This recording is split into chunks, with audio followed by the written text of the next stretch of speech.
Hello, human cubs. It's Mr. Bruce. Today's book, it's a Mr. Putter book. Mr. Putter and his cat Tabby bake the cake. Before we start, eyes watching, ears listening, voices quiet, body calm. Okay, Mr. Putter and Tabby bake the cake. Chapter 1, A Good Cake. It was winter time. Mr. Putter and his fine cat Tabby sat in the window every night and watched the snow come down. Whoosh.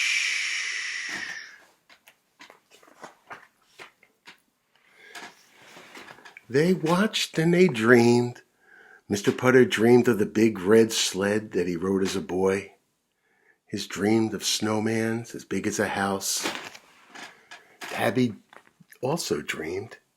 She dreamed of the snowdrifts as she walked on as a kitten. She dreamed of deep tunnels through the white yards. Oh, they're both dreaming about being in the snow, but they're inside. Mr. Putter and Tabby were both old now. They had a lot to dream about, and that's why they loved wintertime. They also loved wintertime because wintertime brought, you know what, Christmas or Hanukkah or Kwanzaa, whatever we celebrate in our house. Mr. Putter loved to give Christmas presents, and he started thinking about Christmas in July in the summer. He liked to think of what he would give to the grocer and to the librarian and to the mailman. Mr. Putter also had to think of what he would give to his neighbor, Mrs. Teaberry. This was the hardest of all. He usually had to think about this all the way to December. She was a special neighbor, Mrs. Teaberry. Mrs. Teaberry liked strange things. She liked coconuts made into monkey heads. She liked salt shakers that walked across the table. She liked little dresses for her teapots. She even liked fruit cake. Mr. Putter could live without the monkey heads and walking salt shakers and dressed up teapots. But Mr. Putter could not believe that Mrs. Teaberry liked fruit cake. He could not believe anybody liked fruit cake. Fruit cake was something that only adults liked. It wasn't that sweet, and it was very sticky. Every Christmas, Mrs. Teaberry made mounds of fruit cake, and it worried Mr. Putter. This winter, it was worrying him a lot about all the fruit cake she ate. He thought, Mrs. Teaberry should have a good cake for Christmas, not a fruit cake. If it fell on her, it could break her toe, it was so heavy. A good cake, a light and airy cake, a real cake.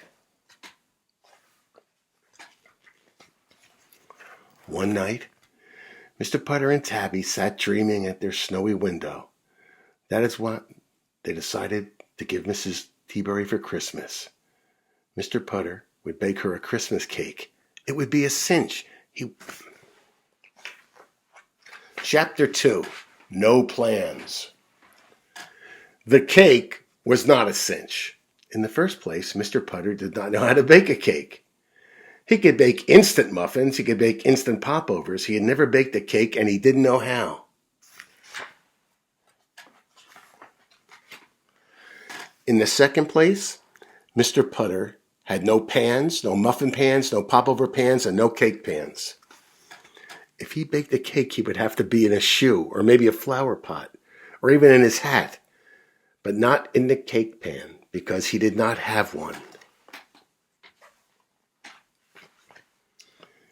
The third place, Mr. Putter had no cookbook. He had no books on seaweed, he had books on clowns, he had books on Chinese trees, but he had no cookbooks. Mr. Putter thought about no cookbooks, no cake pans, and the fact he did not bake cakes, and he said to Tabby, maybe for Christmas, Mrs. Teaberry would like a nice cup of tea and a card instead. Like there's a card he made. Chapter 3, Mary Sue. 1 week before Christmas, Mr. Putter and Tabby took a trip to the sweet shop. It was owned by a woman famous for her cakes. She baked cakes with names like strawberry, watermelon, pumpkin apple, brownie surprise cake. It sounds like a very complicated cake.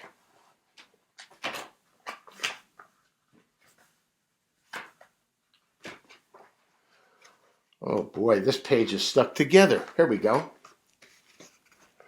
The lady's name was Mary Sue, and if anyone could teach Mr. Putter how to bake a cake, it would be her. Mr. Putter told her his story. He wanted to bake a cake, he said, something light and airy, something that would not break a person's toe.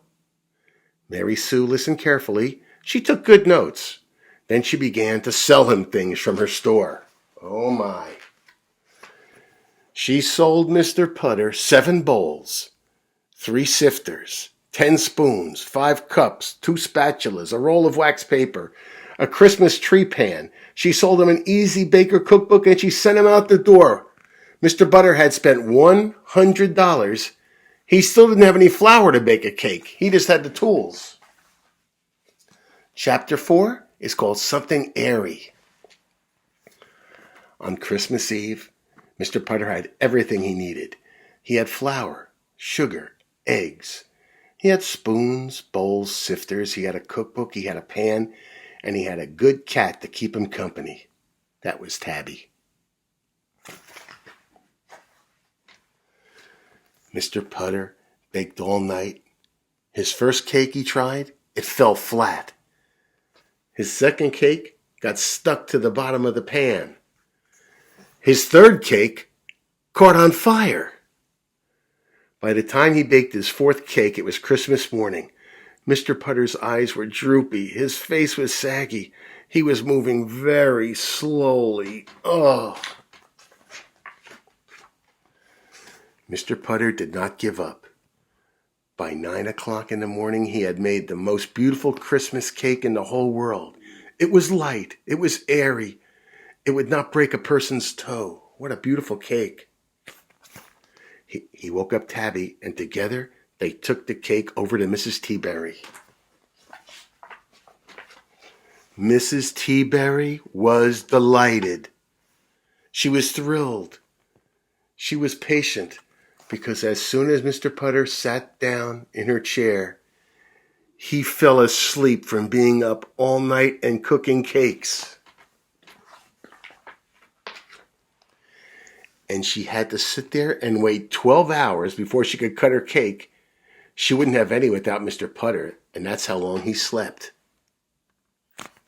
But when he finally woke up, Mrs. Teaberry was there with Tabby and her own dog Zeke, and they ate cake, and they drank tea, and they watched the snow fall all night long.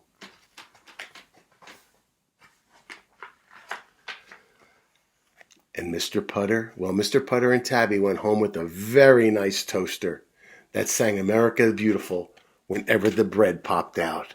What a lovely Christmas gift. The end. Boy, it takes a lot of stuff to make a cake, huh? Sometimes we just see a cake and we eat it, but you have to get flour and sugar and icing and a spoon and a knife and a pan and an oven and a cookbook. There are a lot of things you have to put together to have a cake, isn't there? I guess we don't even think about that. We think it just comes from magic or the store. All right, I'll be back to see you tomorrow. Until then, remember, be good to your folks and wash your hands. Bye-bye.